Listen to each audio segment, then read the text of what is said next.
The following is a presentation of Morning Drive Media.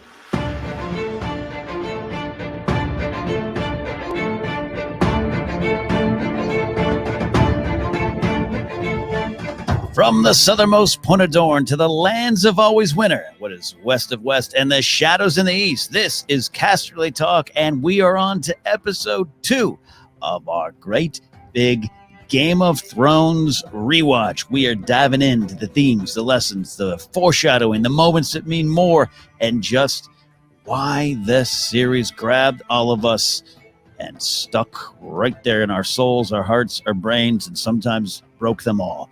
That is what we've been doing all the time here in Casterly Talk, but now it's fun to just focus up on the show itself on this rewatch.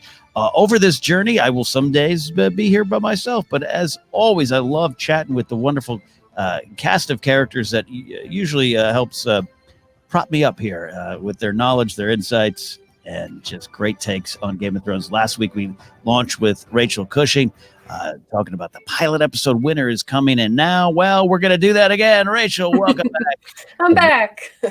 Happy to be here. Yeah. Look, Lon, Andres, Thomas Rissling, others, and other people have been on Casterly Talk before.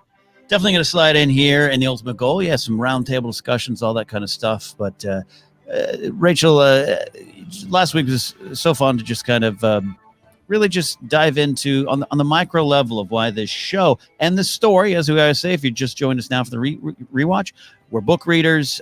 Rachel from Days Gone By with the book, and me during the course of the show. We have those different perspectives. The books will always factor into our conversations, but this is focusing on what makes the show so powerful, so special, and again, sometimes, Rachel, so frustrating.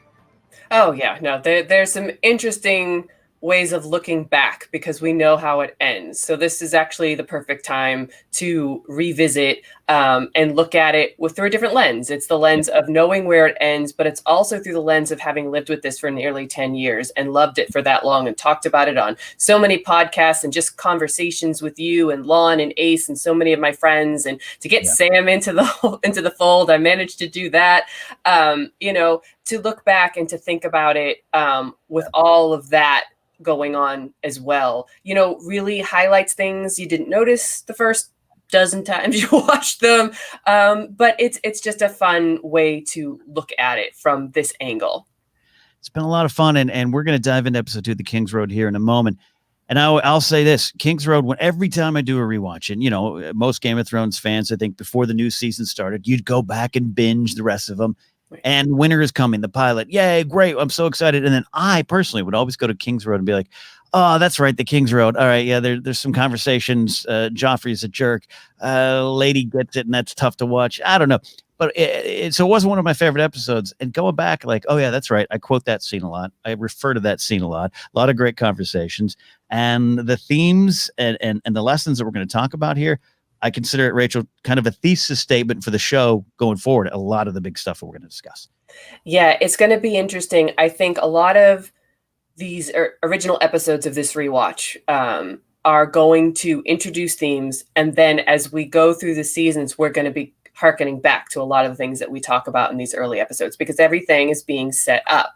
And then all of these themes will continue to evolve in different and interesting ways. So, certain phrases and catchwords and whatnot, I think we'll be saying a lot over the course of this whole rewatch, which is going to take us, over a year at this point. But I like that. I like that we're going to see those themes, start in these early episodes and then see where they go over the course of the seasons. It's going to be part of the fun. Mm-hmm. But before we get into that, we have to take a moment here to talk about someone we lost. Dame Diana Rigg passed away this past week at 82 great years of age, Rachel. And we know her obviously as Olenna Tyrell, the Queen of Thorns, but her career spanned so long, and there's so many things you can say. Hey, that's where I first found her work. First, just came in awe of who she was. Bond, TV shows. And for me, I'm a child of the '80s. The Great Muppet Caper.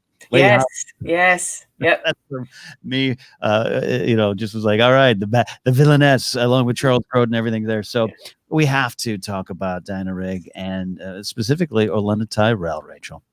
Yeah, the matriarch of all matriarchs, and another example of a very good character in the books. Not a POV character, definitely a secondary character. She pops, Yep. but the show really let her pop in a way that we had not seen any character like her when she shows up in season 3, episode 2, Dark Wings, Dark Words, and her intro is just fantastic. And she appeared in 18 episodes between season 3 and season 7, and I kind of forgot that it was that many times. I mean, when she comes in, she comes swinging, and you know, she's so blunt, she's so funny, but she's so calculating. She just really took a character that was, you know, secondary in the books and brought her to life in a way that made every fan look forward to every scene that she was in. And she's also a character that comes in swinging and goes out swinging. I love how she starts and how she ends. It's a fully developed character. I want to get some of your favorite moments here. You could probably, there's a long list of quotes, you're a dragon, be a dragon, all those kind of things. But also going back to when she debuts, when she shows up, like you said, with season 3, we've already spent some time with the Tyrells, Loras, Marjorie, and we have pretty strong opinions about them. I think they're two, especially Marjorie, it's a well-liked character. Natalie Dormer's so great in that role. And then like Grandma comes in, like, oh, Grandma. And especially again, if you're reading the books a little bit later, like I was around this time, I was into it and, into the books and knew the character. But like you said, a lot of things, there's so many things going on in the book. Sometimes things don't pop as much. I always say the Red Viper doesn't pop as much for me in the book as it does on the show. Again, a great performer takes that role. She shows up and Rachel, like she just blows it out of the water where you're like, oh, this, I don't know, Mace Tyrell, he ain't much of anything, but I love Quinn Florence. She's so good. It was amazing to see somebody come in and immediately understand the Game of Thrones and immediately start playing. And it was great for us to see another player in that mix. And frankly, it was great to see a woman come in and play, because Cersei's playing, but I loved the idea of seeing another woman kind of come in specifically to shake things up in Cersei's and for the Lannisters and for Cersei. And she does it in the perfect way, because like you said, the Tyrells at that point, weren't accomplishing a whole heck of a lot. I mean, Marjorie made a big move marrying Renly, but that didn't exactly go the way that they thought. And Loras is, as even Olenna says in her opening scene, like he's good with knocking people off horses with a stick. But beyond that, I'm not really sure I'm going to take his opinion into account. Yeah. And she uses her old age as sort of like, I'm old, so I can be blunt. I can say whatever I want. And she's winning Sansa over by being like that. I mean, she's taking shots at Renly, who's dead. She's taking shots at her grandson. She's taking shots at her son. And she's saying out loud all the things that like courtiers are not supposed to say. Yeah. But she's like, I'm old. I can say it, whatever. And it's a disarming technique. And it works with Sansa, because then they get the real information that they want from Sansa, which is the monster that Joffrey is. So it's a great way a new kind of player. And she just comes in, like I said, swinging. And the very first quote that I had to jot down was, she meets Sansa. Sansa, says how sorry she is that Renly died. And she calls him gallant. And Olenna says, and I'm going to read this. She says, gallant, yes, and charming, and very clean. He knew how to dress and smile, and somehow this gave him the notion he was fit to be king. Boom. Like, that you get everything you need to know about the kind of character she's going to be from that opening line. And then to trace it all the way to tell Cersei it was me. Mm-hmm. in season 7, so I just kudos to Diana Rigg. You were amazing. You brought that character to life in a really fun, interesting, great way. I loved every time she was on screen, and thoughts and prayers with her family and friends. Yeah, what a life, what a career to have that matriarch rise up to go against Tywin, the ultimate example of an old patriarch in that world, and just not only go toe to toe, but I think a couple times get a leg up on Tywin. Yeah, he has his ways and forces some hands, but to the very end, I still think I definitely top 5 death scene. But if I'm looking deaths, there's some great big dramatic deaths in Game of Thrones, but the quiet, intimate, tell Cersei it was me, and Jaime's reaction, everything about that, still one of the best mic drops in all of genre movies, books, and shows. Yeah. All right. So as Rachel said, Dame Diana Rigg, we appreciate your contributions to this wonderful show and series. Let's dive into the Kingsroad, Rachel, as we look at the second episode in the show. Original air date April 24th, 2011. Director Tim Van Patten again at the helm. Writers were Benioff and Weiss. Cinematographer still Alik Sakharov. Editing Oral Nori Oti. We always include the editors. Not only is Rachel an editor by trade, but editing very important to all projects, but underrated in Game of Thrones, right, Rachel? Not talked about enough. Yeah, when you're juggling this many characters and this many storylines, pacing is everything, and that largely falls on the shoulders of the editors. Absolutely. Hey, it's a good job to have, Rachel. Right? Good job. Like it. Let's talk about themes and lessons. Let's put our cards on the table here, Rachel, and talk about what you and I and we don't really compare notes to the end, which I always love. I love seeing what you could pull out. Sometimes it's very similar, sometimes different things. What we're watching, our perspectives, our experiences. That's why we love doing this. I'll lay some out here, and then I want to hear what you got. Then we'll start diving into it. This episode for me, all about honor. The word honor is said so many times you could run one of those counters on the bottom of the screen. Honor and its cousin duty are talked about here. I think past traumas, sins, failures. We got a lot of characters with things being thrown into their faces, or things they're realizing that Jorah comes to mind, and Viserys throwing his past right in his face. I consider, like I said up top, this is kind of a GOT thesis statement on these big kind of themes, because we're definitely not done. And then I want to come back to Dany at some point. There's, quite frankly, some pretty, this is where the show starts telling you we're going to have sex. Sex is going to be around. And there's some titillating scenes, and you can get lost in that. I get it. Behind it, though, is part of Dany's journey really beginning here. The power of choice, her trying to take control. Not just, I saw one description of this as, Dany changes things up to have a more intimate relationship with Khal Drogo. Yeah, that's part of it.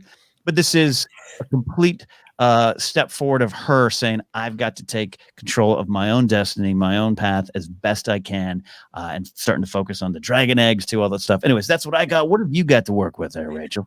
I think overarching theme for me is this idea of journeys, because you have so many characters literally on the move right now. Jon and Tyrion going north to the Wall, Ned and his girls heading south to King's Landing, Dany traveling across the Dothraki Sea to Vaes Dothrak, and how that is a physical journey, but they're all starting. It's personal for them too, because they're all learning things.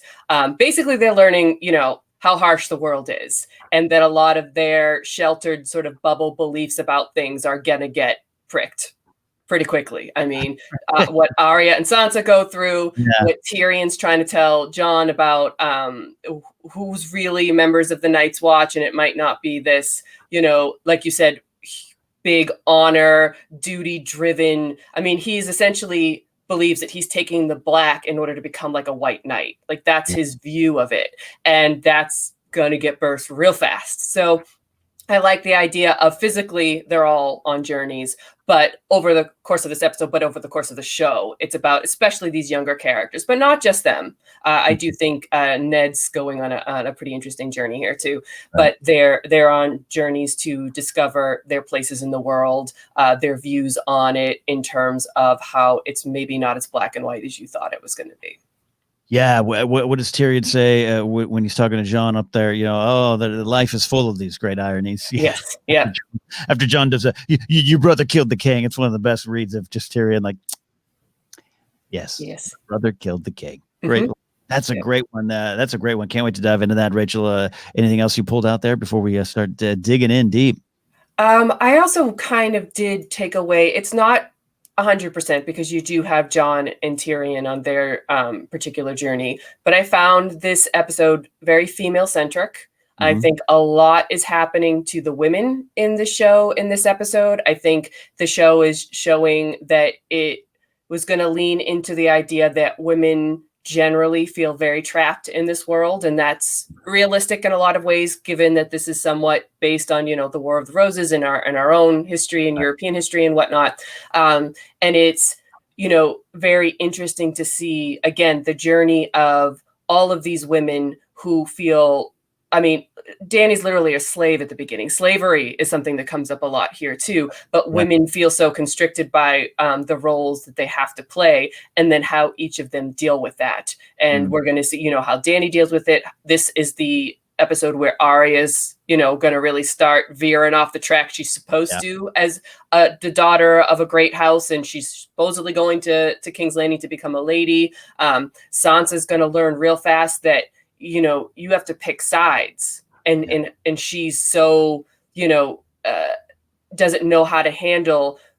Does she lie for her sister? Does she lie for her betrothed? And that's an unwinnable situation. You also have Catelyn dealing with Bran and becoming kind of like not able to run her Winterfell. Like she's not doing her job. She's all focused on him, and she's got to get snapped out of that. And there's some Cersei stuff in there too. So I thought that this episode did a really good job of showing where the women generally stand in this world, and sort of the uphill battle they have to find a place in it. I love that. That's a wonderful point. It is all through this episode, and I immediately go to Cersei and Catelyn Stark whenever they have scenes, and they don't have a lot obviously during the series, but they have a lot in the early parts here of these first couple episodes. We're going to talk about it in the second half of the show. Some of my favorite moments. I love the Cersei, kind of that first reveal of some of her past and her traumas and some of their stuff, but to see both of them, who are in many ways, in their own way, follow me on that, their own way, the heads of their family, right? I mean, obviously Ed and Robert, but like so much falls on them, and dynasty, as Tywin and Cersei would say, and honor. You talked a great point last week about what's your loyalties, what's the ranking order of your loyalty, and that comes on that I think falls into honor as well. So this is great stuff. Are you ready to start looking a little closer? Absolutely. Let's start with the journeys. I think that's the Kingsroad. We're literally traveling here. In fact, when I always think about this episode, I go, oh yeah, it's right there. They're traveling. They're heading down. Again, I know there's always going to be a lot in these episodes. This is Game of Thrones is, and Song of Ice and Fire too. George's story. A lot of it is coming of age stuff. That's fantasy. That's these big stories. That's these myths. You look ahead to 8 seasons. At the end of the eighth season, we're still dealing with these characters that are starting out on these journeys. Again, like you said, other characters are on their journeys as well, but the main characters, Rachel, they are beginning their journey. What were some of the lessons and moments that you took notes on? I think the obvious and the easiest one to talk about, just because you're also dealing with Tyrion's in the scene. So you have Jon heading north, and the idea being that he feels. Although I will back up and say quickly, one of the things I do like about the episode is that they do a really good job of establishing where Jon fits in with the other Stark children, with the exception of Sansa and Rickon, because Rickon's always the exception. But he gets scenes with Arya, he gets scenes with Bran, and he gets a scene with Robb. And you see the genuine kinship that he has with all of them, the relationships. They're very honest and real and close relationships. And I think that that's part of the issue with him, is like he feels so close to so many of these Stark children, and Ned clearly treats him like a son, but his being a bastard is always looming. And Kat is the one who never lets him forget it. Right. So he's always felt, even though he's very close to a lot of the Starks, not one of them. And so he thinks the Night Watch is the answer. I will give up this, as Tyrion says, the beauty of the Night's Watch is you give up one family to get another one. And so he's looking for a family. He's looking for a place to fit in. And because he's Ned's son, or thinks he's Ned's son, he believes in honor and duty and the importance of those things in living a worthy life. And so again, the Night's Watch, that's the answer. They've been guarding the realm of men for 8,000 years. And there's so much honor. Starks have manned the wall the whole time. Everything about it, he has come to believe is this super honorable knight in shining armor role that he can play. Yeah. And then he starts on this journey north, and Tyrion's just starts poking holes at that, particularly when the Rapers join the group, which little moment. This is the first time I've ever watched this episode and realized that was Rast. Right. Oh yeah. Right. Yeah. No, it didn't dawn on me. It didn't register before, but Rast and another new Night's Watch recruit because they're criminals, and they chose the Night's Watch rather than, the punishment that they would get for being criminals. And Jon's like, oh wait, they're gonna be my new family? Not what I was expecting.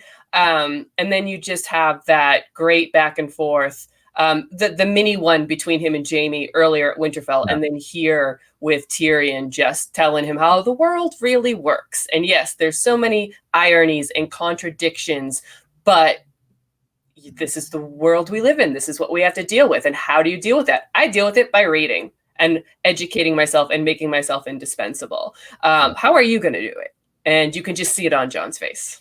Yeah, as it starts to break, and we talk about journeys, and the honor. We can get into a little bit of the honor discussion here because this is, I think, a big part of it. Going to that Jaime and Jon scene too, where is it we already?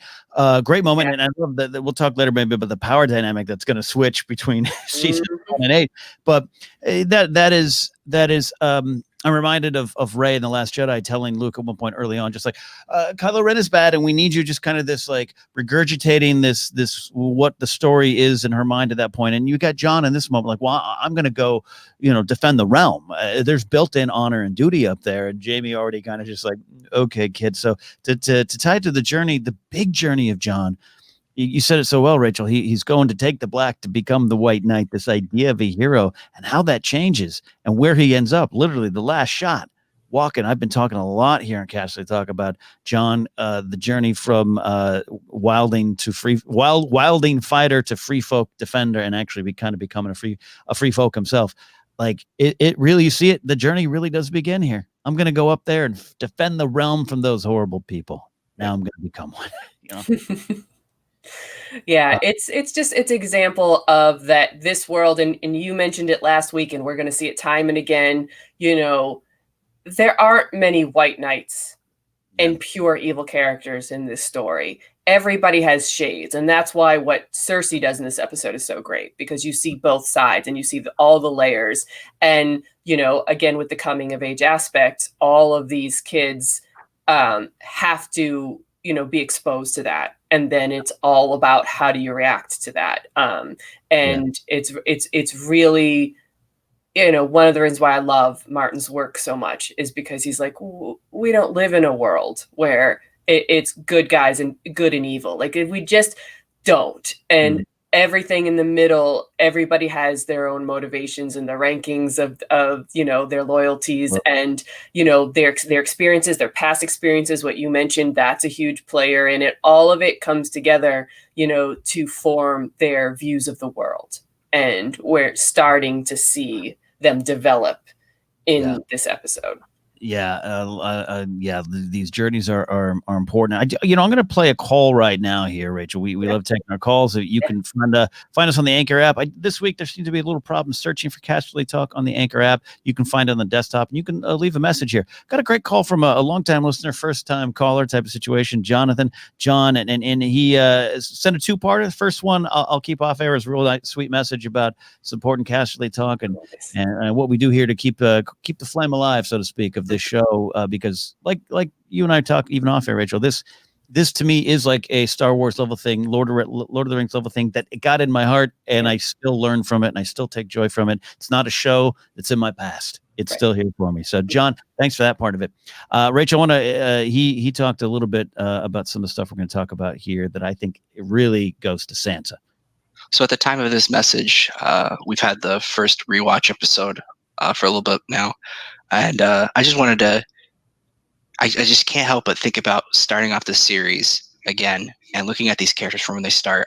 I wish I had a more thoughtful question, but kind of my broad stroke question here is, which character do you think fundamentally changes the most from the beginning of this series? Obviously, it's not that big a cast at this point, as we'll find in later seasons, but of the main characters that we've gotten so far, who goes the biggest change and fundamental change to the person? For example, the difference I would put is I don't think Jaime Lannister necessarily changes as a character, but we peel back a lot of layers and we get deeper into his character.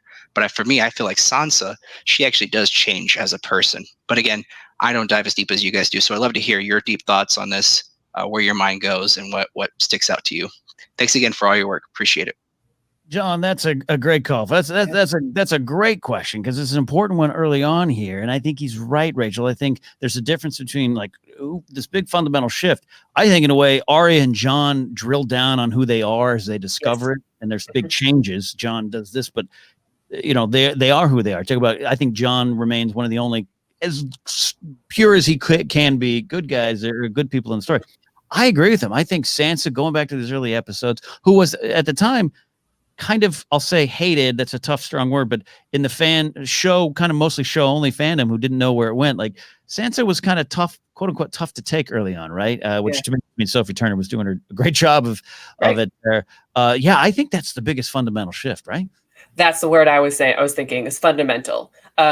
It's internally what is important to you. How do your emotions and your internal makeup cause you to react and to act to, external factors and things in your world? And she only cared about the superficial, frivolous things that come into existence for, an upper class lady, for lack of a better phrase. And it's all storybook driven, and it's all based in naivete and an idealistic view of everybody. And she just bought into that, and was her driving force. That's why she's so courtly. It's why she learned the needlework. It's why she learned all those lessons to play that role, and then to be told that she actually gets to get to the pinnacle of that, which is to be queen. To marry Joffrey means someday you'll be queen. That's everything I'd ever dreamed of.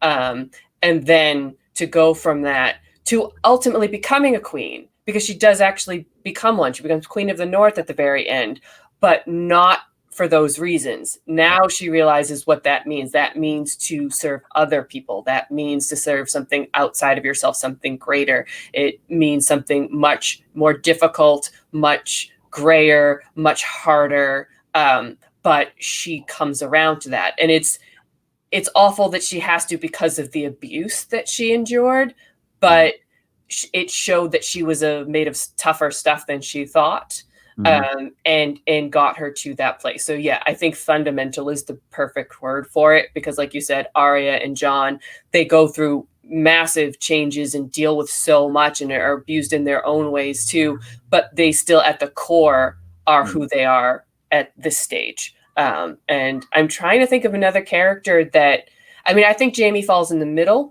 Yeah. I do think it's a layer thing, like why he killed King Aerys and all of that stuff. But he had for so long shoved that to the side. And I think certain relationships like his one with Brienne and even Bronn and certain other characters, maybe some of that was deep down, but I think it was developed in a way over the course of the series. But I can't think of another character like Sansa that really, maybe Dany. I definitely think Dany, but that there's a lot of self-discovery in that, where Sansa, it's self-discovery, but it again, I use that phrase, drill down, like Arya is like, this is who I want to be, and that's kind of who she ends up being. John learns these things, and in his way becomes a white knight in a different total way that he imagined. Sansa has a little bit of that with the Queen of the North thing, which again is why I do love that decision in the end, that she's the Queen of the North. It means a lot to me. It's a painful, sometimes, as we know, hard to watch.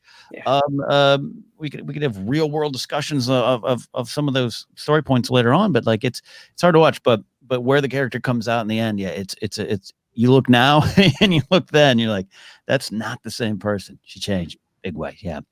Arya's journey. I want to hear your thoughts on Arya's journey, where it begins here. It's so fun to watch Maisie Williams work at all times, but going back, here, just like it was all there. She's so good, and you feel her frustration. I already feel it with everything going on. So what are your thoughts on Arya's journey beginning here?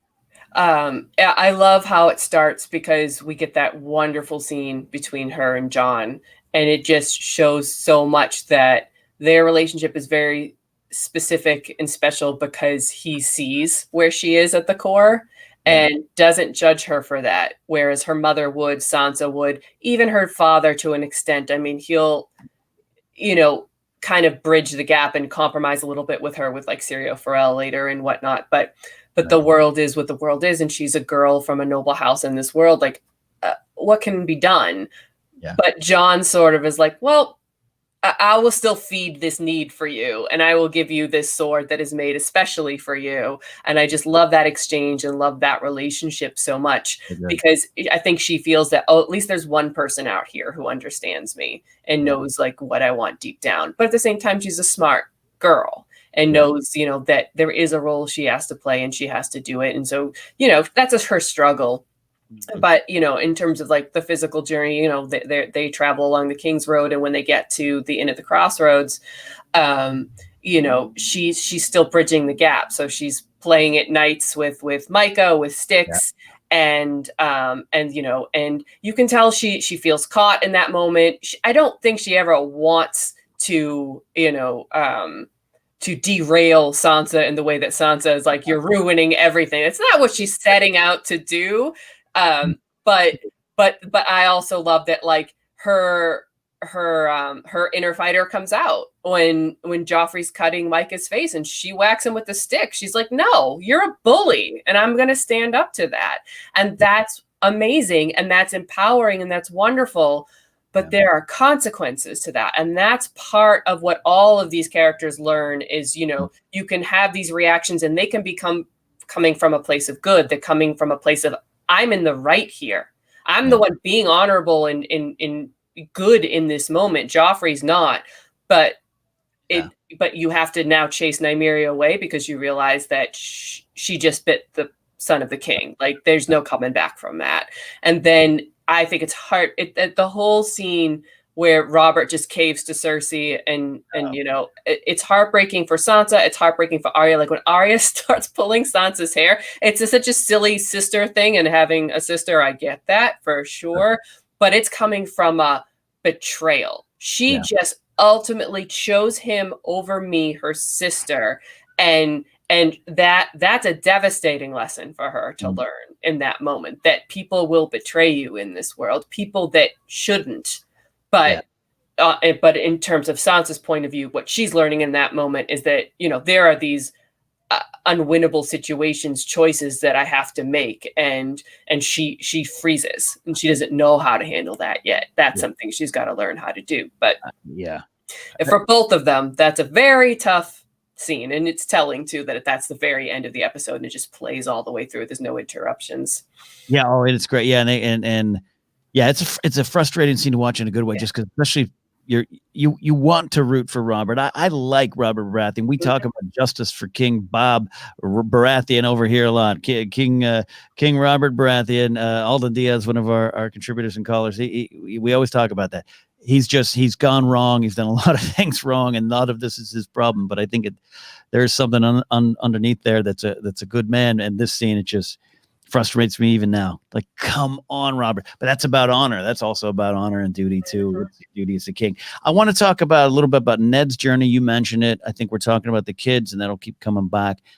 Ned's journey, then I think that can spin a little bit into the honor and duty discussion. What are your thoughts on Ned starting his own journey? It's not we know where it goes, but it's a journey.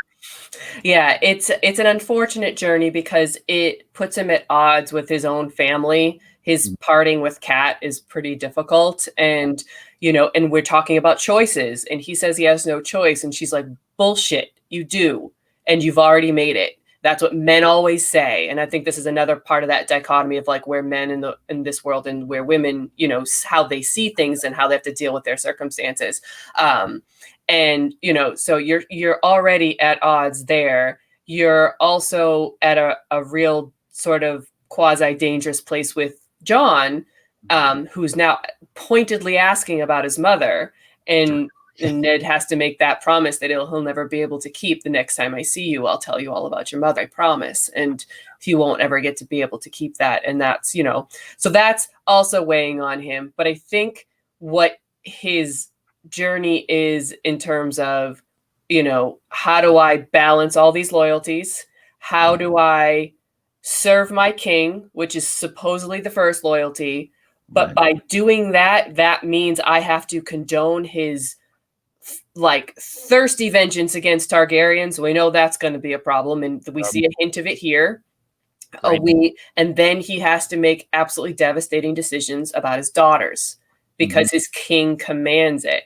And that, like, so he's thrown into this really kind of murky political situation that I don't think he's necessarily equipped for because of his sense of duty and honor and ranking all of those loyalties. You know, he's used to doing the right thing and the right thing working, for lack of a better phrase. But here he has to do the wrong thing because there's people higher up on the chain who are demanding it for their own selfish, petty issues, you know, and he's like, again, unwinnable situation. And he finds himself in one of those here. And I think it's just a taste of when he gets to King's Landing and he has to learn how to play the Game of Thrones, and ultimately he doesn't. You know, so I think that's the journey that he's trying to go on, and I don't, you know, he's not going to manage it as well as we would hope. Great point that you just said of this final sequence of what ends up happening, and you know, I'm a pet lover, you're a pet lover. It's hard to even hear the lady scene, and that's probably one of the reasons I'm always like, the Kingsroad. Yeah, it is Ned's first. That slippery slope, and that maybe he slid down. There's also, and I have it later on in the second half of the show, we can talk about some of our favorite little moments. This is the first time Cersei's kind of ahead of him, and that moment where he's like, "Oh, Sansa's asleep," and she's like, "Oh, you don't, you." Yeah. And so Ned is he's starting to go under the deep end there, starting to take water on it, and he's having to compromise when in the past, you said it's unwinnable. He has to compromise, but that's still a compromise. Yeah. And in the past, or where he's the North, honor wins, duty wins, righteousness wins. Tough thing. So this slides a little bit into the honor conversation, and you mentioned it. Catelyn says this, that's what men always say when honor calls. That's what you tell your families, tell yourselves. You do have a choice, and you've made it. That really, it's the big honor. And I'm just going to run through some of the honor discussions here. We can start ding, ding, counting. We got Jorah and Viserys talking about Jorah's past and how it's a great dishonor. There's honor. You got Tyrion slapping the lesson of duty and honor to Joffrey. Tyrion and Jaime, expectations of honor and duty to family. Jaime and Jon have the honor of the Night's Watch conversation. We talk about Cat and Ned have no choice. Ned keeps to the duty and honor of the promise he made to Lyanna with Jon, which is, let's talk about, you and I are such, we're Lord of the Rings fans, Boromir, Sean Bean, Goldeneye, whatever you want to say. Ned Stark, Sean Bean in this scene, the tension, the almost tears, anger, stress in his face of withholding that information out of that promise me, Ned. I love that moment. It is an all-timer for a great reason. Yeah, no, he's the star of the first season because he's at the crux of it. He's us. You know, because we believe in good and we believe in honor and duty, and we know he's always trying to do the right thing. And knowing, R plus L equals J, even when you see the scene, like you get the feeling that David and Dan told him that, or I actually don't know if Sean Bean read the books or is a big Game of Thrones Song of Ice and Fire fan or not, but that's there. That's on his face, in his voice when he's making that promise to Jon. And I think it's in his face too when he sees Cat kick Jon out of Bran's room. I think so too. I think we'd have to really source this by now because it's years later and these kind of things become urban legends. I think the story goes that Benioff Weiss did tell him something, that there's something there, but he, as an actor, he's going to make the right choices. But I think that's why he also makes it in the Catelyn Robb scene. Quick, this is total. I don't want to spend too much time. I do get this call every now and then. We both love Benjen Stark. Do you think Benjen knows that look back? Do you think he's like, Ned's telling him the truth, or Ned's not telling him whatever? Do you just think Benjen has any inkling of what the truth is? I think if he does, because I believe he was at the tourney of Harrenhal. He would have been very young, but I'm pretty sure he was there. And I always get the feeling that Benjen is a very observant character. And so I don't think Ned told him. I think Ned sticks to his vow and he tells absolutely nobody. Right. But I would not be surprised if Benjen had worked it out. Yeah. Based on the history, and maybe he knows who the Laughing Tree Knight is, and that it's her, and that, you know, that she fell in love with Rhaegar. I think he's an intuitive, observant, smart person, and I think he could have figured out which would explain looks like that. But he also knows his brother well enough to know that I can never talk to Ned about this, because very clearly Ned is, I made this vow, and it is it's the one he ranks first. There you go. And then the other finish up, we got King Robert and Ned literally looking back, talking about Ned's honor, both good and bad, war. You know, and Ned is an honorable guy, but there seems to be one dalliance. He at least one he had. So he struggles with even that just simple dishonor by marriage type of thing. There's that there. We talked about Tyrion and the truth of the Night's Watch honor. But in that scene, Tyrion says, I must do my part for the honor of my house. This word just keeps just raining down. Rob steps forward. I'll take the appointments. It's his duty and honor as the Stark and Winterfell. And we talked a lot about Sansa and her duty of honor. We're gonna have this discussion again, Rachel. So I don't think we need to go too long on this there. But what do you think early on, episode 2? And you're just like you're Tyrion slapping Joffrey. We're being slapped with honor. And what do you really think it is? And what does that really mean? How important is that it comes from episode 2? Completely, because again, this is a not a black and white world, and honor sometimes falls. It's such a strident, all or nothing kind of a concept, and this world just won't have that. You know, and it's also, I mean, I'll just go on this tangent just a little bit. It's cultural, you know, what honor is to one family or one culture is different to another one. And I do think one of the things about this episode that was interesting is really kind of diving into the Dothraki culture. And we'll talk about it in a specific sense when we talk about Dany. But the idea is what is honorable to you, to your house, to your people, to your culture or whatnot is a very specific, you know, yes or no thing, black, white. But you just can't sustain that in a world where there's so much rule by politics and relationships and, you know, and quasi relationships and fake relationships. And, you know, everybody's vying for power. Power trumps honor in most people's minds because power means freedom. And everybody's just trying to stay afloat and free and able to make their own decisions and own choices. So, but because the Starks are our guys, because they are initially introduced as our protagonists, as the good guys, it makes sense that honors is the crux of so much for them. And then it makes sense for that to get chipped away at over the course of this episode, over the course of the season, over the course of the entire series. So it's how do you maintain honor, but also live in this world? And that has always been, to me, the lesson that Ned failed to pass on to his specifically his two sons, to Robb and to Jon. It's why both die, just like Ned does. Like they try to do the honorable thing in and out because that's part of the core of who they are, having been raised as Starks. But it always bites them in the ass. And hey, Sansa and Arya maybe go on a little bit of a different journey when it comes to that. Great stuff on honor. Like I said, it's going to come back again. It's just it was clearly. Like I said, it's this thesis statement of the show, of those complicated gray areas we all love. We all talk about it and we all bring them up. And literally, again, I think Tyrion's literally bringing it up to the viewers. Yeah, life is full of things that you might question and you would think, wouldn't you? However, but we're just so trained, and it's okay. I think we want the feel good stories, we want the fairy tales, and this plays upon it. Wizards and dragons and knights and heroes. And look, Jaime Lannister is probably the most knightly looking guy we got. You know, so there's there. And then I want to get the Dany stuff here. We'll touch upon this one here. We'll talk about Dany. We'll take a quick break here on Casterly Talk after that. Trauma, I think, is part of what we're talking about, the lessons and what the show puts in there. These characters, our caller John said it, Jaime with the layers are peeled back. You and I talk often about that bath scene with Jaime and Brienne and how the layers. I talk often about Robert and Barristan talking about their first kills, and that's when we really first hear Jaime say, "Oh yeah, I'm a Kingslayer." Let me tell you about that.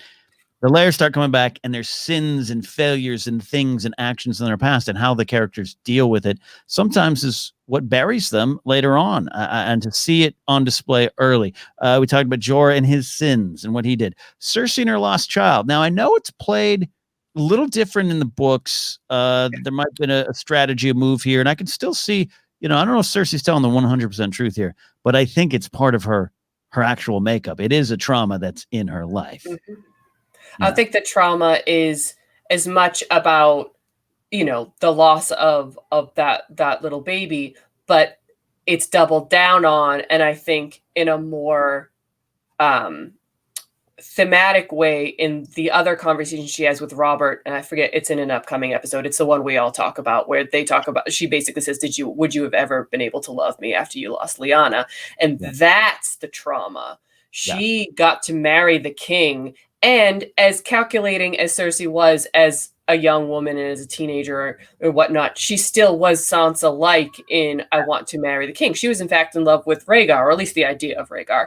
But she does get to marry the king. She gets to be the queen. She's beautiful. She's powerful. She's from this family. Like, in some part of her mind, she thought happily ever after. And instead she married a man who's in love with a dead woman and who's basically gonna drink himself and whore himself into an early grave because of that, and because of everything that he went through in the war. And that's her trauma. I thought I had attained this thing that every little noble girl dreams of attaining, and this is what I get for that. And so it's finding a way to deal with that, and she with Jaime and with her children with him and everything else. So it's all that I think that the losing what is essentially she's saying was actually Robert's son, maybe that would have changed things. Maybe he would have snapped out of it if they'd had a child together that looked like him. Right. There's a lot of what ifs and maybes, and things could have gone very differently. So I feel that, and that scene is something else, because you just don't know for sure why she's telling the story. Because she doesn't want Bran to wake up. She doesn't actually mean it when she says, I pray to the mother every day that your son wakes up. No, you don't. You don't want that to happen. But as a mother, and that's always been our view of as being her most redeeming quality, she does. So that's a great example of a character being a villain, but having human qualities and thoughts and a makeup deep down within her that does make her actually commiserate with Catelyn in that moment. Yeah, it's a great scene. Michelle Fairley, Lena Headey, so good. Other traumas on display. Tyrion the dwarf, meaning he says, if I wasn't born into the Lannisters of Casterly Rock, I'd be dead, to be cast aside. We get the Cat and Jon stuff. Cat and that trauma, Ned's mistake, and how she deals with that there. I think you said that she snaps out of some of the stuff with Bran, but when it comes to Jon, and later on, it's discussed heavily, and Cat realizes some of the stuff. But that's there. There's Ned's trauma with his father and brother's murder, and how he dealt with that. Robert brings it up, and Robert's trauma of his broken heart, for what it's worth, is always on display. It's always part of there. So a lot of trauma. The series, we know it's going to deal with it, and some characters deal with it better than others. Some deal with it and then seem to fall back. But it's just interesting.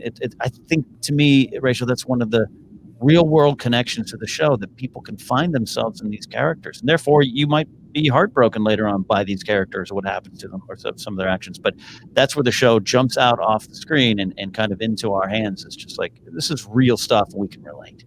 Yeah, I mean, there's something to be said, and I think has been said. I don't know what the exact quote is, but like, suffering creates character. Suffering drives character. It's how you react to the suffering and how you move on from it, if you can. Like, forgive, forget, or keep it locked inside. Don't talk about it, or talk about it to the point where you can let it go. Like, I mean, these are all things that we all deal with in real life, like you said. Yep. So to see characters do that in a really honest way, because most of these characters, when you find out what that trauma is, you're like, yeah, that's how most people would react in that situation.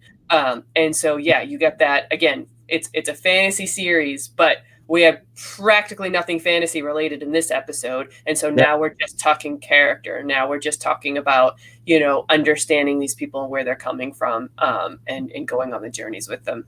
Yeah, paving the road for the story ahead. But and finding, I don't know, it's like who you connect with. Like we make all the jokes about me and Jorah and everything over the years, but like I connect with him in a lot of ways of just how I just keep flogging myself about how horrible I think my past was. And that's just so I connect on that level. Jorah joke aside, or Stan. Oh, we haven't got to Stan. We'll wait to season 2 for Stan. All right, let's in the time we have here in the first half of the show here. Thank you all for listening here. We're having a lot of fun diving deep. We definitely got to talk about Dany, and I'll start here. So I think a lot of this is about her fighting for her control of her choices and her identity. You talked about there's definitely honor and duty and culturally, like she's a queen to serve this Cal, Khaleesi to serve this Cal, and that's expected of me. But she is, like I said, she's sold into this marriage, essentially. She's a bartering chip. She is a slave. So we got the stuff that she starts focusing on the eggs a lot, and we get the story of the legend of the eggs. They flew too high to the moon and exploded and drank them out. And I'm like, it's a little foreshadowing stuff. We got the Dany and Dorea stuff here. And I also want to shout out Eerie. Amrita Archera is Eerie, and I think does a great job as well. Roxanne McKee does a great job as Dorea. But Dany and Dorea have this scene here that, again, we can make jokes, sex position, and the titillation of Game of Thrones, especially early on in the show. Totally get it. It's there. You can stop there on that surface if you want. Jorah, in the beginning of the show, Rachel says, it will get easier, which I think comes from a real warm spot in Jorah's heart. It's sympathetic, but to me, I take that moment. This is where I really want you to start jumping in here. I apologize if I'm monologuing, but when Jorah says that, it'll get easier. Like, again, he means well, but I think Dany, it's like she doesn't want that saying, if Dany was to go, okay, yeah, you're right, it'll get easier. It keeps her in a place of fear and a place of being controlled.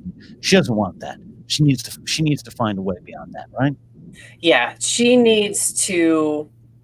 So one of the things that I was thinking about in terms of lessons was this idea of, slavery comes up a lot, and it's in the obvious ways, Jorah's past and the fact that that's essentially what Dany, that's how, her brother has treated her this whole time, and it's how she feels in the eyes of the Dothraki in a lot of ways. But it's also about, women in this world having so few opportunities to make choices. Like they're all slaves to the roles that they have to play and that they're put in this world. So the question is, what do you do about it? How do you take your situation and find a way to twist it, to turn it to your own favor? How do you take control? Tyrion, I know that he's not a woman, but as a an undesirable, if you will, reads. So that's a very obvious example of what can you do in your situation to better your situation, to get yourself out of that, to give yourself the best possible set of choices. So Dany needs to find that. Dany needs to find out what in her situation can she take control of, so that she can, have some sense of power, have some sense of freedom, and the ability to make choices.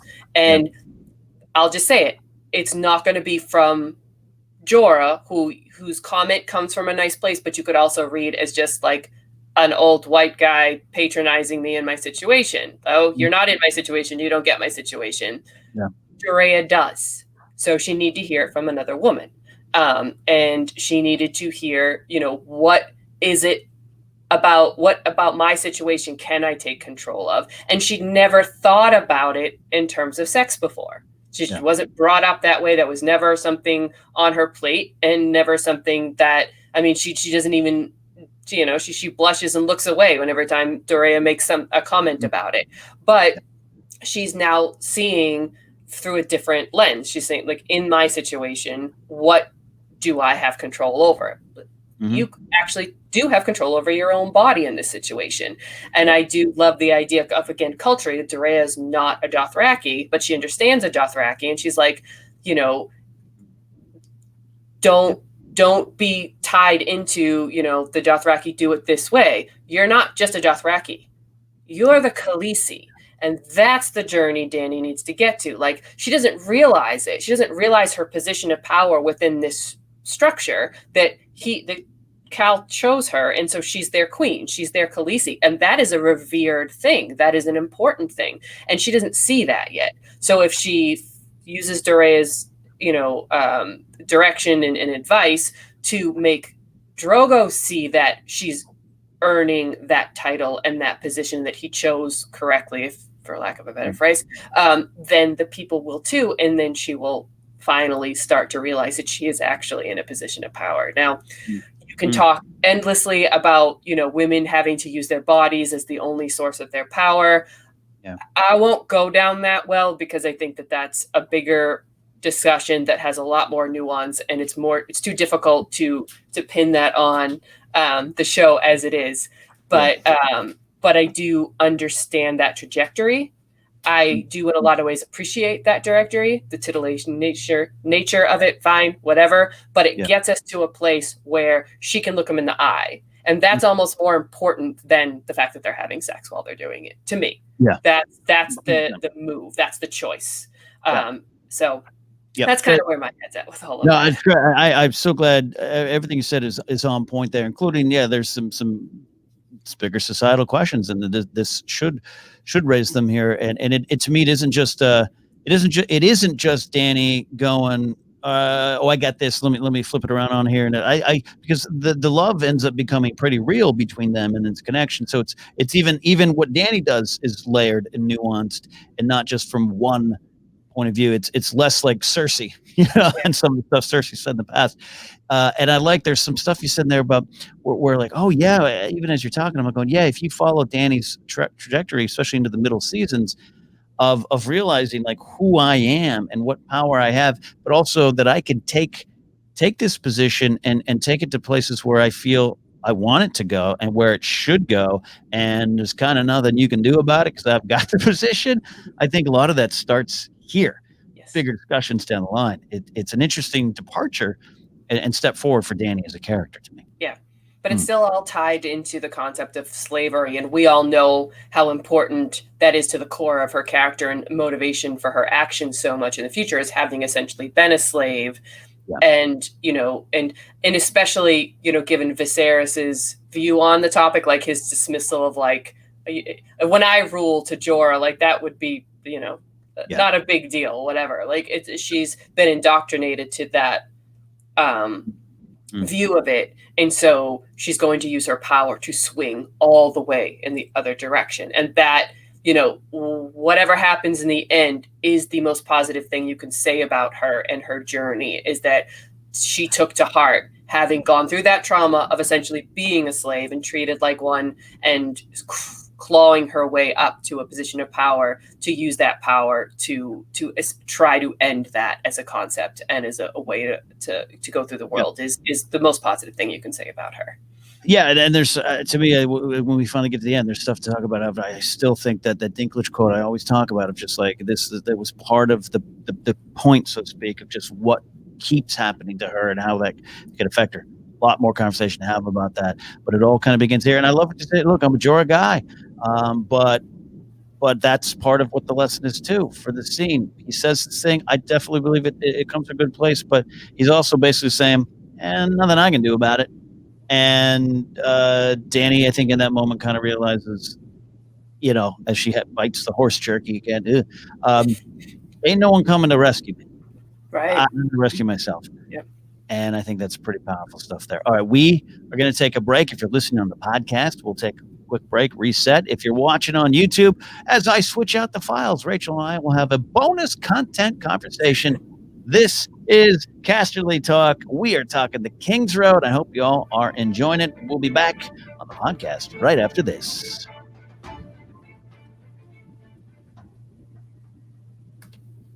All right, bonus content time here. Rachel, I'll ask you here about. I'll ask you about Ned. I always we get a lot of questions about Ned. What do you think Ned Stark? This came into the Casterly Talk. If he was good, Ned Stark would approve of Jon's choices later on in life, season 4, season 5, season 6, Jon, whatever it is. Ned and Jon on the conversation of honor and duty. What do you think about that? That's tough. It's a big one. Yeah, I think largely yes. I like to think that Ned has a little bit more worldly intelligence in some respects. I mean, especially because so many of Jon's choices are about war and fighting and things like that. And that's something Ned knew about. That, I mean, he fought in Robert's Rebellion, and he understood that aspect of it. So something like Jon deciding to let the wildlings south of the wall, which was the noble, honorable, important thing to do, even though it flew in the face of thousands of years of tradition and prejudice on behalf of the Night's Watch, which is why they couldn't ultimately, most of them, get past it and killed him for it. Yep. I think Ned would have approved of that. He would have had to get past all that prejudice as well as Stark and a man of the North, and having to have dealt with the wildlings and everything else. But I do believe that Ned is the kind of person that would find his way to look past that and understand that it was important. And then, maybe he'd be less sure about him, joining ranks with Dany. That's a little bit harder, because that's bending the knee, for lack of a better phrase. That's the phrase. So that's, something that might have been harder for him to understand.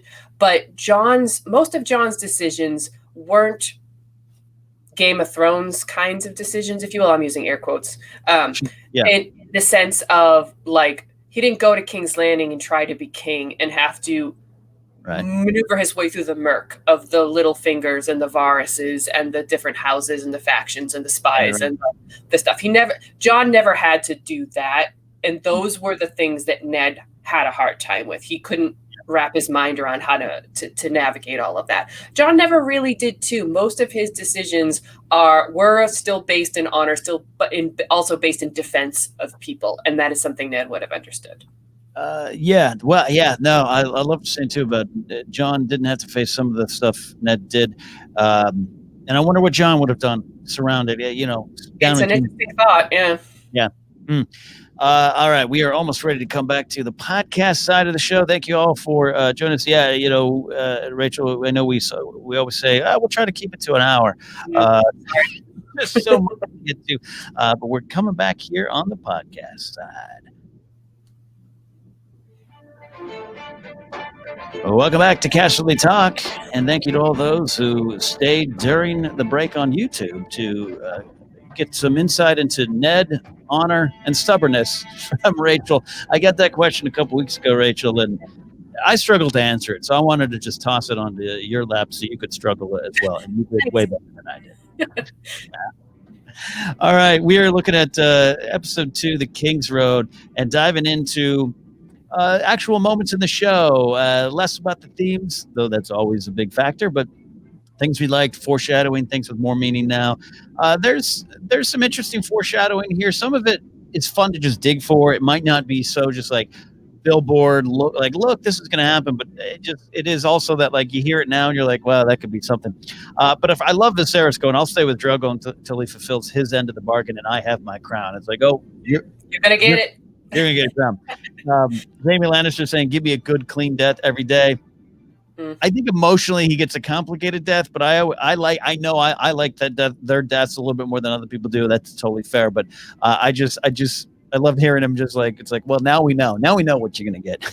So, but also talks about, to me, that's, because talking about Bran, this comes up a lot too, just foreshadowing the loss of his hand and his identity and what he attaches to that.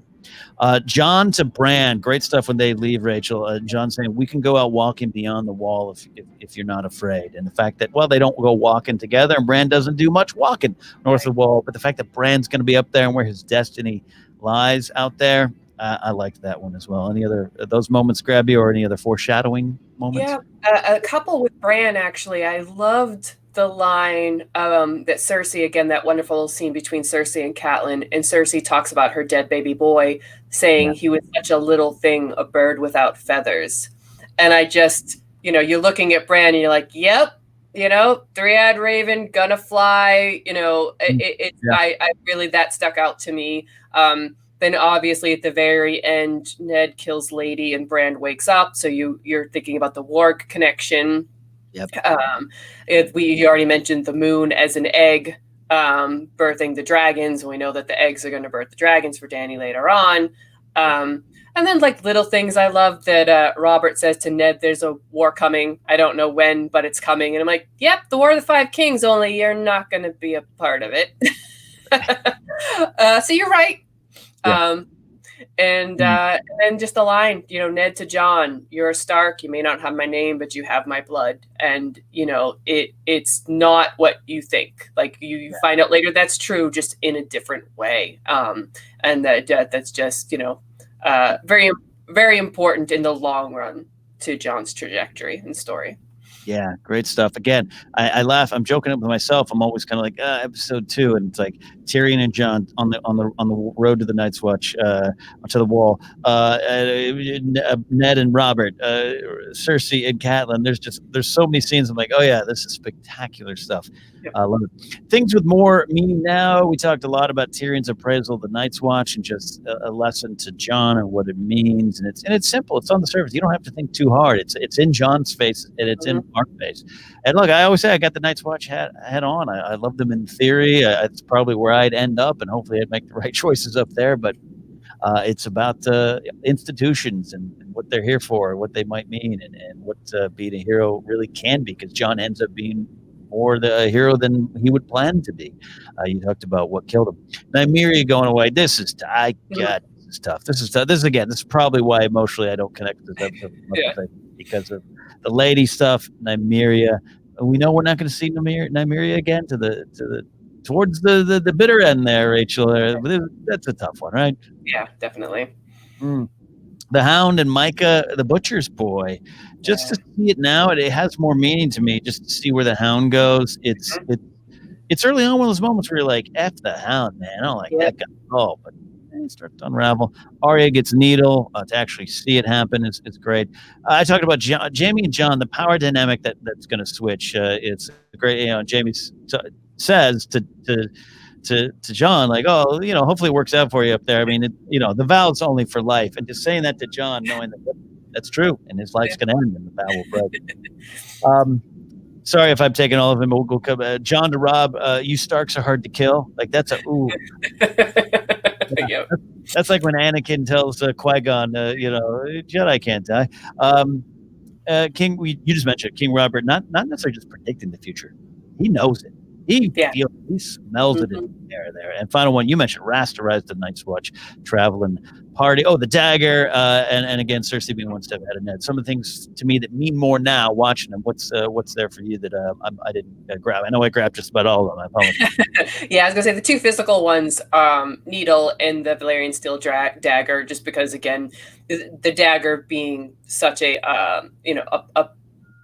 domino set piece that and everything goes, and we all know later how it comes to be. And it is interesting that the dagger ends up in Arya's hands and becomes the more important weapon than Needle, even though Needle is the object that saves Arya from truly becoming no one. It's the one object she could not get rid of, and she could not completely get rid of Arya Stark. It's what brings her back.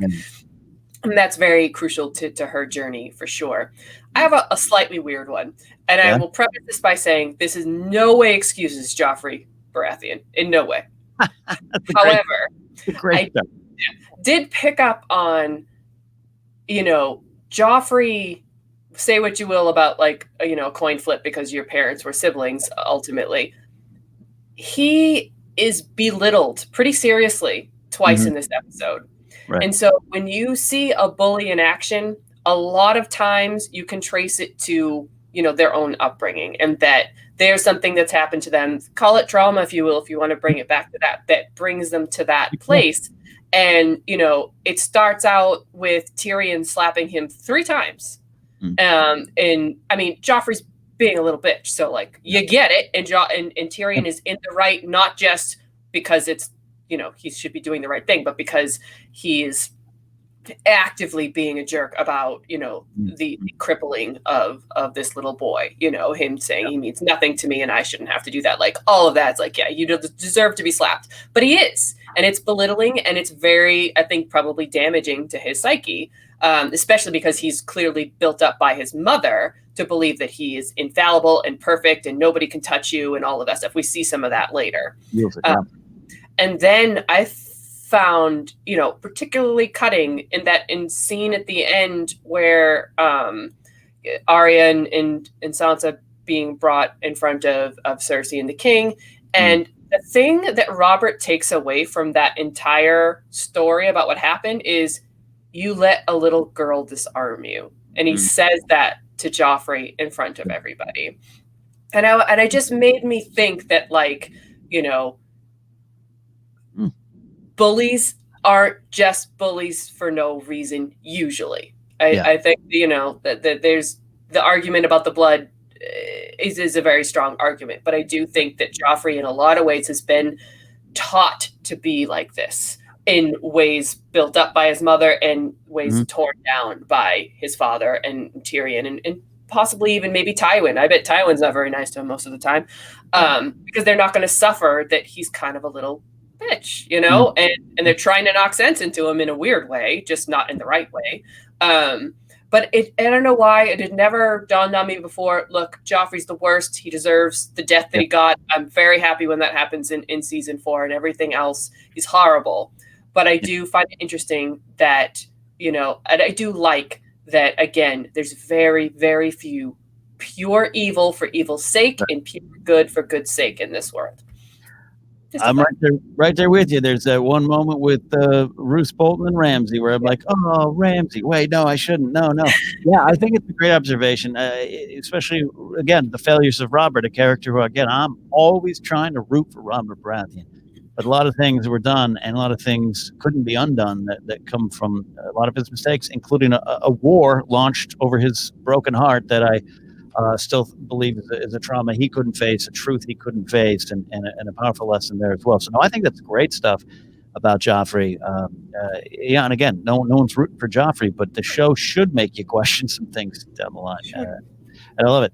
As far as favorite moments, or is there any other little things, any things you like, any things that mean more now to you? I think you covered most of them, and so I got my little Joffrey observation in there, so we're good. I just rambled through. There was so much. I was overjoyed. I was like, I really didn't think there'd be as many things in this episode that I could move on to. That's my mistake. I'll be more prepared. Episode 3. Favorite moments for me. I do. That said, Rachel, I do love Tyrion slapping Joffrey. Maybe I'm wrong. Got me thinking about it. Maybe I'm wrong, but pretty satisfied. First, we talked a lot about first peeking into Cersei's heart.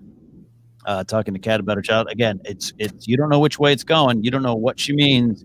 It's a clue to what is very deep there. But also, like you said, she's lying about a lot of things. So to me, it's a look at her foundation of pain as it turns into anger, or as it already did turn to anger. I really like. So I gotta say, Michelle Fairley is a great actor, and so I've never once not been just fully interested in Kat's story, but there's times along the way in my past as a Game of Thrones fan, I've just been kind of frustrated with Kat and said she caused a lot of these problems, and there's mistakes she made. But I've always tried to correct myself, so that it's really unfair to this character, Catelyn Stark. I love this scene where she's like, I can't do it, Ned. I really can't, because she knows there's just so many pressures, and he's going, and the family, and the kids, and Bran, and I just had a lot of sympathy. I don't even know if sympathy is the right word, but I just love this scene, watching it this time, of just a true breakdown of the soul, facing tough challenges. And we've all kind of been there at many points in our life where you just feel you can't do it, but she's going to have to find a way to do it. And the great thing about the episode is she does. The assassin attacks, and she holds him off long enough for Summer to get there and to save Bran's life.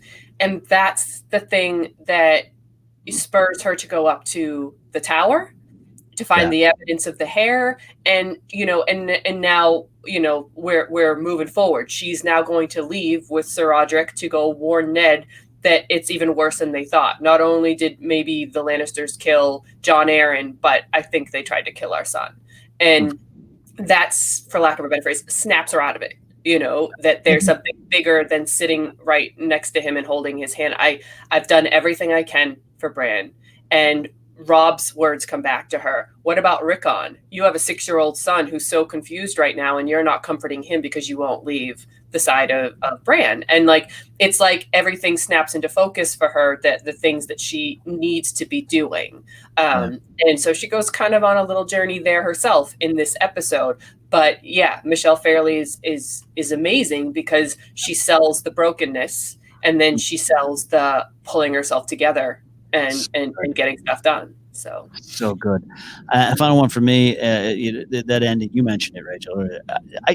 10 years later, this is almost 10 years later, and I was watching it. I watched this episode twice before we recorded, and I got chills at that ending. Yeah. Like I got like oh god, and going. It took me back to seeing it for the first time. Lady, the horrible lady, and then the pan up there. Talk about editing and pacing, just boom. And his eyes pop open, and it just still gives me that like, whoa, ooh, what's going on? It's great. I love that stuff. Some of your favorite moments, lines, and scenes. Okay, we all know what a Jamie stan I am. Okay, like that's every time I'm on the show with Ken and we're going through these seasons, y'all gonna know how much I love Jamie, even though he pushed Bran out the window, which my mother never ceases to say to me when I say that. His conversation with John, he is so sarcastic and so condescending, and it's Nikolai Coster-Waldau, I don't think gets the credit that he deserves for being the bad Jamie, as well as the Jamie that turns the corner and really gets to emote more in later seasons.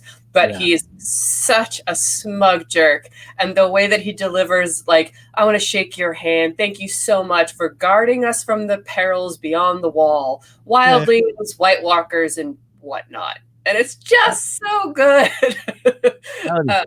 Telling you. Is it we now? It's one of the best. Yeah, 100%. I've already mentioned how much I love the Arya Jon scene. And one thing I noticed particularly this time in rewatching was when she says Sansa can keep her sewing needles. Now I've got a needle of my own, and she's hugging Jon. You hear, at least it's the first time I heard, it's entirely possible it came before, but the Ramin Djawadi's Stark theme. Play underneath that, and it's so poignant because these are the two Starks whose journeys I think for most fans are the ones they really, really rooted for and cared about and traveled with through this whole thing, because they're the fighters. And I think that was really beautiful. I think that's good stuff. We've covered pretty much everything. Yeah, so. I mean, we have a lot in here when you go back. It's so fun, and we always like to talk about the stars of the episode. For me, I wanted to highlight Wilco Johnson as Ilan Payne, who's still going strong. He had the few years ago, cancer. It wasn't looking good. For those who don't know Wilco Johnson, you can look him up. He was in the influential UK pub rock band Dr. Feelgood, and one of my favorites, Paul Weller of the Jam, Style Council, and his great solo career. It said that Johnson, who had a guitar player, he didn't use a pick. He played used his fingers to play like Lindsey Buckingham kind of Fleetwood Mac. Paul Weller says his style, you can hear it in other things, and so to have him just all of a sudden he's here. He's Ilan Payne in Game of Thrones. Benioff and Weiss, the musician, everyone can make the Ed Sheeran jokes, but there's so many musicians, I can't even say it. Musicians, right? That show up all the way through this show. Ron, Jerome Flynn. Grey Worm. Yeah. Bands in the background, all these kind of bands. So this is the first one. It doesn't get talked about enough. Wilco Johnson. And then for me, the start of the episode, for me, Michelle Fairley, great Ned Stark, all these great acting moments. But I gotta tell you, Jack Gleason is Joffrey. Wow, okay. Because episode 1, you're like, I don't like a lot of these characters. That little kid don't seem good and everything. And man, he comes along here, and when this episode ends, especially the first time you're watching it, for me, 2011, I'm like, kill that guy, kill him now, kill him. And Jack Gleason, of course, faces it in real life, and a lot of people somehow, I guess, can't differentiate between actors and the characters they play. That's another conversation.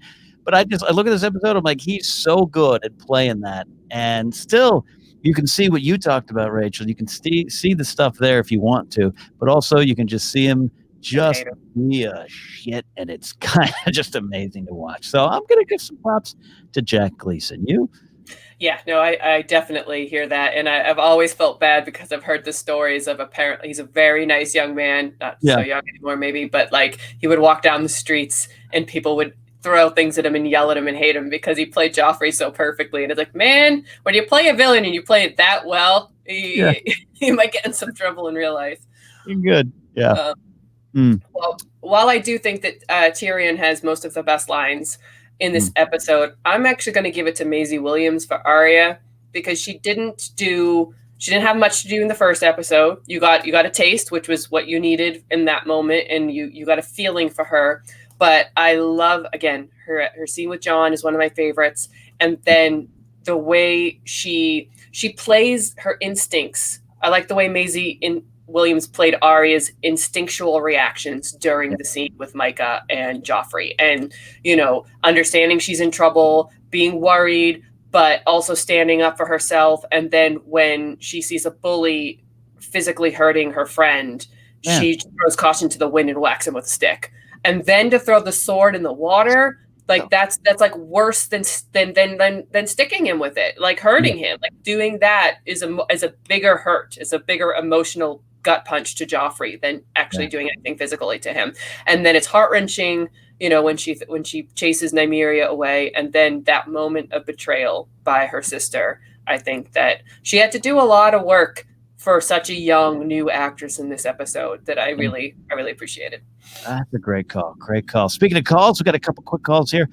Talking about some scenes. We have talked about them, but I love hearing everyone's thoughts, and we can give our thoughts on these calls. We got our good friend Eric Monroe first, talking about Dany and Arya. Hey, Ken and Casterly Talk. So the Kingsroad, I really liked this episode. And one of the things I really liked about this episode was the scenes between Dany and Arya. I always liked Arya. I think her and Dany kind of bonded a little bit because they were both sold into this situation. It's not until a little bit later that Dany embraces their Fraki culture and lifestyle and all that stuff. But it's an important episode for Dany because this is she sees finally she does have some power over Khal Drogo, as we see what happens in the bedroom scene. And it's important because of how they changed the pilot scene of it becoming a rape. So it's a big episode for Dany. Yeah, Rachel, could you talk a little bit on some of the changes book to show and some of these early sex scenes with Dany and Khal Drogo? What can you recall about that? Yeah, I mean, I mentioned it last week that from a writing perspective, from doing this show, I can intellectually understand the change that they made in the pilot to change their marriage night into a rape. And it's meant to put a character at the lowest of lows, like to look like there's no possible worse series of situations you can find yourself in than what she does, because that means you can only go up from here, you can only grow from here, and then that's a trajectory she's going to take over the next several seasons. I get it. I can't help sometimes but wish that they'd found a more nuanced way to do it, but that's the choice. That's where we are. And it makes sense because of where we are in this episode to continue that thread that sex is equated to her continuing to feel like a slave in the said situation until Dorea gives her the advice, the ammunition she needs to turn that on its head. And it's treated like that's just the Dothraki way, and this is the way Dothraki do things, but you're not just Dothraki, you're the Khaleesi, so flip it on its head. And she needed to hear that. She needed somebody, a confidant, an advisor, or whatever in that situation, to get her to possibly see it from that point of view. And then she takes action, she makes a choice, and she starts her upward trajectory. I'll say it again, I get it. It makes literary sense, it makes progression sense for the road a character to go on, in the next iterations or in the future. I just hope that more storytellers treat rape with a little bit more, be more careful with it, rather than just use it sort of in this sort of plot way. It's a trick in the bag of tricks that it's just easy to grab. Yeah, agreed. And there's more in that bag. But again, we're dealing with the story that is there, and great points, Rachel. Great points, Eric. Thanks for the call. Final one here, Ned. I love this title. It's our friend Don Long. Ned and Robert having lunch, and you know what? That is the scene. They're having lunch. True. Ken, Rachel, and Casterly Talk. Just wanted to call in here this week and talk about my favorite scene in this episode was when Ned and Robert have been sitting on the side of the road having lunch and all the stuff that goes on in this scene. We get a little more insight of Ned and Robert's friendship and their past and how Robert still lives in the past a little bit. Yeah. But all changes the instant right when Robert asked about John's mother and who her name was. We see the switch in Ned's face in an instant about how it goes right from anger to hurt, all but to the lie and promise he made, all to about the man sitting right across from him. He has to keep it from.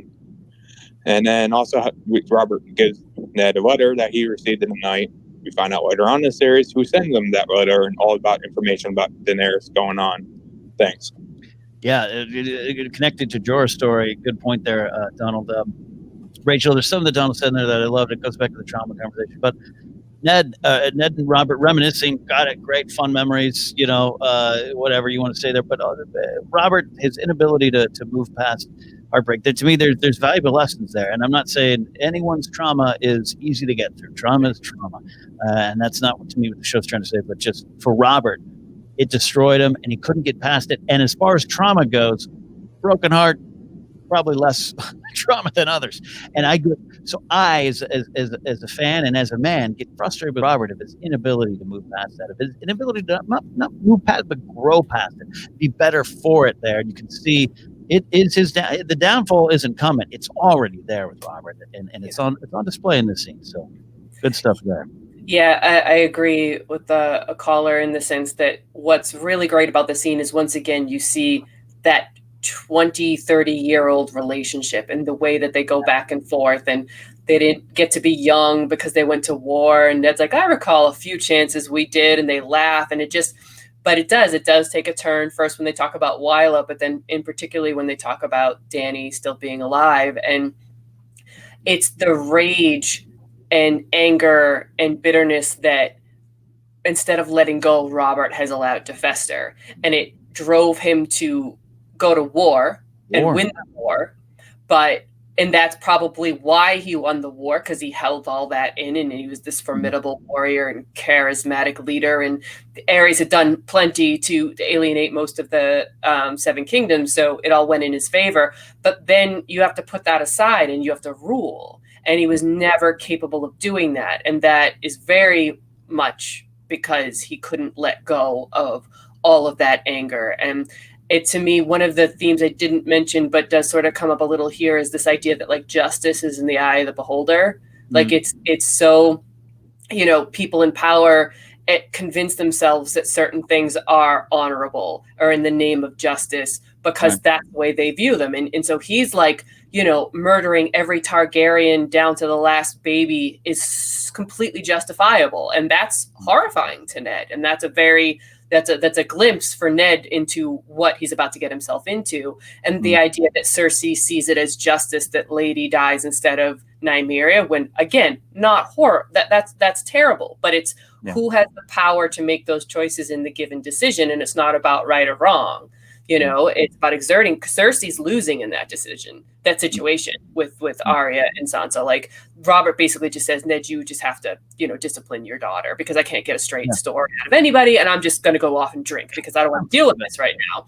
And Cersei's like, excuse me? Like your son's going to be scarred for the rest of his life. And basically he just wants her to stop nagging, but that she knows that. So she's exerting what power she has in that moment to get what she sees as some form of justice, because it's important to be seen that way. So it's justice doesn't mean right. It's all in the eye of whoever's, doing the justice at the moment. So that's what makes me think of Robert and his vendetta against the Targaryens. He thinks that that's all in the right. Kind of turns out to be true in the long run. Yeah, but again, that's the fun of this series, right? What is right, what is wrong, and a little shade of everything there. Yeah. It's real, and it's different than any other. And I don't enjoy this in a lot of my other fantasy stuff too. Like it's pretty specific to Game of Thrones. I want the themes, I want the lessons to be there, but I love that this one gets a little murky there. We are about wrapping up here. We have our favorite quotes from the episode here. I got Tyrion's "Everything is better with some wine in the belly." Maester Lewin saying too easily words of war become acts of war is one I like. Sticking with the pointy end is one that I'd say lasts the length of the show. Everyone remembers that one. Any quotes from you, Rachel? Yeah, in the same scene, I love it won't take a man's head off, but you can poke him full of holes if you're quick enough. Turns out to be true. Yeah, and then Tyrion gets also my winning quote. Speaking for the grotesques, I'd have to disagree. Death is so final, whereas life is full of possibilities. It's very, very true. Great way to end the show there. A lot of fun breaking down the Kingsroad with you, Rachel. Next up for the show is episode 3, Lord Snow. Look for that next week as we break down. If you want to get ahead of it and call in, I believe we already have a call from Alden Diaz checking in next week for Lord Snow. That is coming our way. You can follow me at Ken Napzok. You can go to kennapzok.com for all the information on shows, books, and things I do, and update on any live events that are coming soon. Rachel, where can they follow you? And don't forget to tell them about that show you're doing. Yeah, I'm on Instagram and Twitter at Rachel J. Cushing. And starting on September 22nd, I will be the new co-host of Schmodown Backstage on the SEN network alongside the boss, Ben Bateman. I'm excited to be back in the Schmodown community in this way. So I hope to see you guys there. Glad to have you back. In fact, we got to go because at the time of this episode, I got to get on and you got to get on a Schmodown. All right. We'll see y'all later. This was Casterly Talk.